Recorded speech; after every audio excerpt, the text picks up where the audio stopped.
ఏలూరు జిల్లా దెందులూరు నియోజకవర్గంలో వైసీపీకి షాక్ తగిలింది. లంక గ్రామాల నుంచి భారీగా వైసీపీ నేతలు జనసేన తీర్థం పుచ్చుకున్నారు. జనసేన పార్టీ జిల్లా ముఖ్య నేతల సమక్షంలో వారు పార్టీ కండువా కప్పుకున్నారు. జనసేన అధినేత పవన్ కళ్యాణ్ ఆశయాలు, సిద్ధాంతాలు నచ్చి పార్టీలో చేరుతున్నామన్నారు నేతలు. మంచి సమాజాన్ని మంచి భవిష్యత్తుని ఇవ్వాలి. అది ఒక జనసేన పార్టీ వల్ల సాధ్యమవుతుంది క్లియర్గా.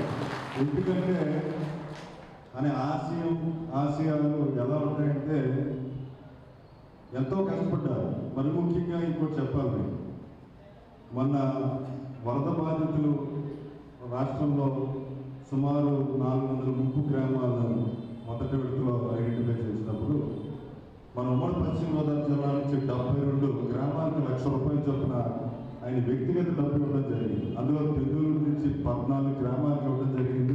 మన కార్యక్రమం కూడా మన సోమవారం చేసే కార్యక్రమం అనే ఆలోచన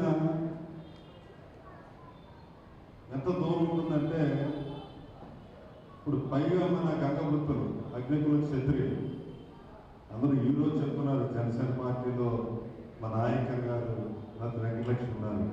2014లో ఉమ్మడి జిల్లాలో 2 టికెట్లు ఇచ్చిన ఏకైక పార్టీ ఒక జనసేన పార్టీ. వెంకటలక్ష్మి గారు కానీ వీళ్ళిద్దరూ కూడా నిత్యం అగ్నికుల క్షత్రియుల విషయంలో నిత్యం పోరాడుతున్నారు.